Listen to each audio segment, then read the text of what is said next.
আসসালামু আলাইকুম, আশা করি সকলে ভালো আছেন। আজকে আমাদের দেওয়ানি কার্যবিধি 1908 এর লেকচার 29। আজকের লেকচারে আমরা আলোচনা করব দেওয়ানি কার্যবিধির একটা অত্যন্ত গুরুত্বপূর্ণ টপিক, সেটা হচ্ছে মোকদ্দমা প্রত্যাহার ও সমন্বয়, withdrawal and adjustment of suit, যেটা বলা আছে আমাদের দেওয়ানি কার্যবিধির অর্ডার 23-তে। তো অর্ডার 23-র যে বিধিগুলো আছে সেই বিধিগুলো আমরা পড়বো। এখানে যে মূল বিষয়টা সেটা হচ্ছে মোকদ্দমা প্রত্যাহার ও সমন্বয় সম্পর্কে আলোচনা করা হয়েছে। তো দেওয়ানি কার্যবিধির 23 আদেশের এক বিধিতে বলা হয়েছে মোকদ্দমা প্রত্যাহার বা বাদীর কোনো অংশ প্রত্যাহার।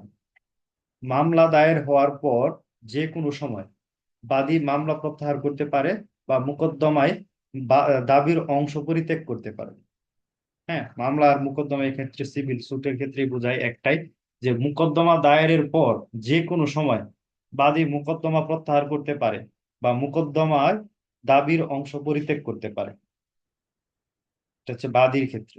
ঠিক আছে। রীতিসিদ্ধ কোনো ত্রুটি, ফর্মাল ডিফেক্টস এর কারণে মামলাটি ব্যর্থ হওয়ার কারণ আছে বা মামলার বিষয়বস্তুর জন্য বাদী বাদীকে নতুন করে মামলা করার অনুমতি প্রদানের যথেষ্ট অজুহাত আছে বলে আদালতের নিকট প্রতীয়মান হলে, যদি আদালত মনে করে এরকম হয়, তখন আদালত উক্ত মামলার বিষয়বস্তু সম্পর্কে নতুন করে মামলা করার অনুমতি সহ মামলা প্রত্যাহারের আবেদন মঞ্জুর করতে পারে। এটা হচ্ছে এক অর্ডার 23 রুল 1 ও সাব রুল 2 তে বলছে যে রীতিসিদ্ধ কোনো ত্রুটি মানে ফর্মাল ডিফেক্টস, মোকদ্দমায় যদি কোনো ফর্মাল ডিফেক্টস এর কারণে মোকদ্দমাটি ব্যর্থ হওয়ার লক্ষণ থাকে বা কারণ থাকে, এমন আদালত যদি বিশ্বাস করে, হ্যাঁ, তো সেই ক্ষেত্রে মামলার বিষয়বস্তুর জন্য বাদীকে নতুন করে মামলা করার অনুমতি প্রদানের যথেষ্ট অজুহাত আছে বলে আদালতের নিকট যদি মনে হয়, সেই ক্ষেত্রে আদালত উক্ত মামলার বিষয়বস্তু সম্পর্কে নতুন করে মামলা করার অনুমতি সহ মামলা প্রত্যাহারের আবেদন মঞ্জুর করতে পারে, যে এই মামলাটা আছে এটা প্রত্যাহার করে নতুন করে মামলা বা মোকদ্দমা দায়ের করা অনুমতি দিতে পারে। উপবিধি 1 এবং উপবিধি 2 এর মধ্যে পার্থক্য হলো এই যে, উপবিধি 1 অনুযায়ী বাদী মোকদ্দমার যে কোনো সময় আদালতের অনুমতি ছাড়া এবং কোনো কারণ ছাড়া তার মোকদ্দমা প্রত্যাহার করতে পারে বা মোকদ্দমার কোনো অংশ দাবির অংশ ত্যাগ করতে পারে। উপবিধি 2 এর অধীন বাদী আদালতের অনুমতি নিয়ে মোকদ্দমা প্রত্যাহার করার প্রয়োজন যদি বাদী উক্ত একই কারণে নতুন করে মোকদ্দমা দায়ের করতে চায়, বাদী নতুন করে মোকদ্দমা দায়ের করার অনুমতি না নিয়ে উপবিধি 2 এর অধীন মোকদ্দমা প্রত্যাহার করলে করে, যদি করে তাহলে সে একই কারণে নতুন মোকদ্দমা দায়ের করতে পারবে না এবং খরচ প্রদানের জন্য দায়ী হবে। যদি আদালত অনুমতি দেয় তবে সে মোকদ্দমা দায়ের করতে পারবে এবং খরচ ছাড়াই করতে পারবে। এখান থেকে যে বিষয়টা মনে রাখতে হবে সেটা হচ্ছে, কোনো মামলায় একাধিক বাদী থাকলে আদালত অন্যান্য বাদীদের অনুমতি ছাড়া কোনো একজন বাদীকে মোকদ্দমা প্রত্যাহার করার অনুমতি দিবে না।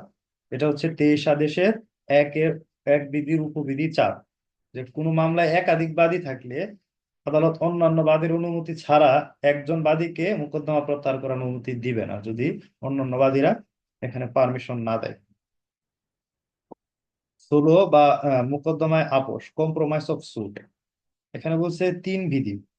23 আদেশের 3 বিধিতে বলছে কি, সোলো বা মোকদ্দমায় আপোষ। দেওয়ানি কার্যবিধির 23 আদেশের 3 বিধিতে সোলে বা মোকদ্দমায় আপোষ বা আপোষ ডিক্রি, কম্প্রোমাইজ ডিক্রি এর বিধান আছে। এই বিধির অধীন আদালতকে পক্ষগণের মধ্যকার কোনো আইনসম্মত চুক্তি বা আপোষ মীমাংসার মাধ্যমে কোনো মোকদ্দমা সম্পূর্ণ বা আংশিক সমন্বয় অ্যাডজাস্টমেন্ট করার ক্ষমতা দেওয়া হয়েছে এবং আদালত এই চুক্তি বা আপোষ অনুযায়ী ডিক্রি প্রদান করতে পারে। এই যে তাদের যে কম্প্রোমাইজ সুট বা কম্প্রোমাইজ ডিক্রি আছে, কম্প্রোমাইজের মাধ্যমে তারা যে অংশটা মীমাংসা করে নিছে সেই অনুযায়ী আদালত কম্প্রোমাইজ ডিক্রি দিতে পারে। সোলে বা আপোষ ডিক্রি, কম্প্রোমাইজ ডিক্রি শর্তসমূহ হচ্ছে কি, পক্ষগণের মধ্যে আইনসম্মত চুক্তি, এগ্রিমেন্ট বা আপোষ, কম্প্রোমাইজ বা সন্তোষ সাধন, স্যাটিসফ্যাকশন থাকতে হবে, তখনই হচ্ছে আদালত এর ভিত্তিতে হচ্ছে কম্প্রোমাইজ ডিক্রিটা দিবে। উক্ত চুক্তি বা আপোষ বা সন্তোষ সাধন ধারা মোকদ্দমা যুক্তিসঙ্গত ভাবে সামগ্রিক বা আংশিক মিটমাট হয়েছে বা মামলার বিষয়বস্তু সম্পর্কে বিবাদী সামগ্রিক বা আংশিকভাবে বাদীর সন্তুষ্টি সাধন করেছে। আদালত এমন চুক্তি, আপোষ বা সন্তুষ্টি সাধন লিপিবদ্ধ করবে এবং সে অনুসারে ডিক্রি দান করবে, যা সোলে বা আপোষ ডিক্রি নামে পরিচিত। প্রতিকার, দেওয়ানি কার্যবিধির 96-এর 3 ধারা অনুযায়ী সুলে বা আপোস ডিক্রি বা সম্মতি সূচক ডিক্রি কনসেন্ট ডিক্রির বিরুদ্ধে কোনো আপিল করা যায় না। সুতরাং এই ডিক্রির বিরুদ্ধে রিভিশন করা যাবে। কম্প্রোমাইজ ডিক্রির বিরুদ্ধে কোনো প্রকারে আপিল করা যায় না। এই এই ডিক্রির বিরুদ্ধে পরবর্তীতে সে শুধুমাত্র রিভিশন করতে পারবে। তো আজকের আলোচনা এতটুকুই। আজকে আমরা দেখলাম যে দেওয়ানি কার্যবিধির 23 অর্ডারের যে বিষয়গুলো বলছে, যে 23 অর্ডারের উপবিধি বিধি 1-এর উপবিধি 1টা সবচেয়ে গুরুত্বপূর্ণ। সেখানে বলছে মামলা দায়ের হওয়ার পর যে কোনো সময় বাদী মামলা প্রত্যাহার করতে পারবে বা মামলার কোনো দাবির কোনো অংশ পরিত্যাগ করতে পারবে। ঠিক আছে। আরেকটা বিষয় হচ্ছে যে কোনো 23 আদেশের 1 বিধির উপবিধি 4-এ বলছে কোনো মামলায় বা মোকদ্দমায় একাধিক বাদী থাকলে আদালত অন্যান্য বাদীর অনুমতি ছাড়া কোনো একজন বাদীকে মোকদ্দমা প্রত্যাহার করার অনুমতি দেবে না। এখানে মামলা একবার বলছে, মোকদ্দমা একবার বলছে, কনফিউজিং লাগতে পারে। আপনারা মোকদ্দমা শব্দটাই দেওয়ানি কার্যবিধির ক্ষেত্রে বেশি ব্যবহার করবে।